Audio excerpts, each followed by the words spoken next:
আমি বলছি তুমি শুনছো, তাড়াতাড়ি খাবার দাও। अरे ई कोन भाषा बाजे छाहो? बंगाल वाली मने पड़ेছে। लागे छे बंगाल जाके पगला गेली। सिंगिंग बाय गौरव ठाकुर। याद आवे बंगाल वाली रानी के है, खाना निको ने लागे तोरा पानी के है।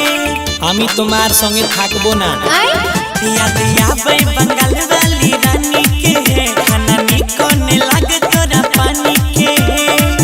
रूपवा ने भावै छ आगा किए आइल हे।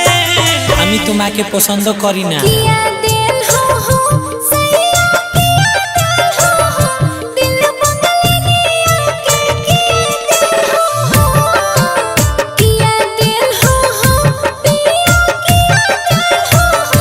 दिल बंगलिया के किया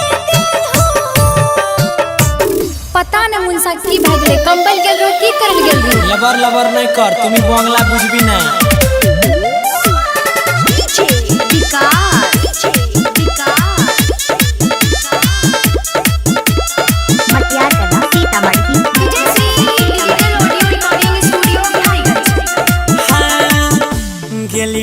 कमाबे ओहिठा हमरा गेलै मिली हे, आँख मार के हमार छीन लेलकै दिल हे।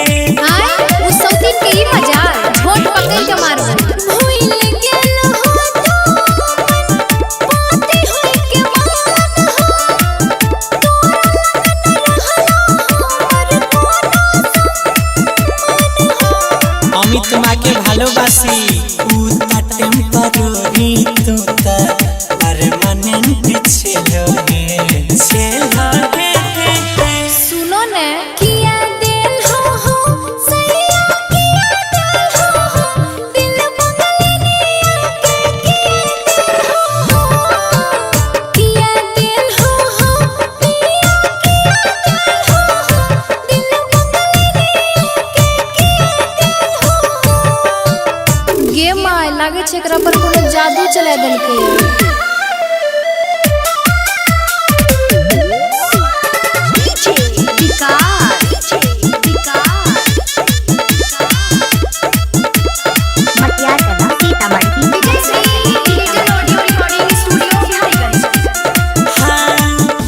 मीरा के जैसे करो हम प्यार हे, दोनों के रखबा किया करई छैन करी हे।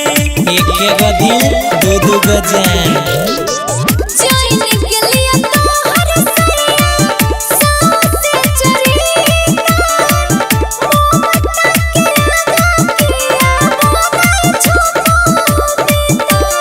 कोना विश्वास करिया बोला।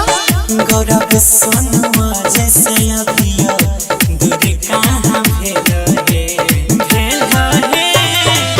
ए हो किया दिल हो सैया किया दिल हो, दिल बंगलिया के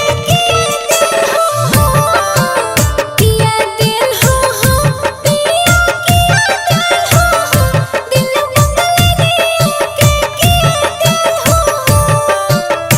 एक गो दिल छै दू दू गो जान, दोनों के रखबा हे भगवान। दुन्नू के झाड़ू लागत। Recording by Ajay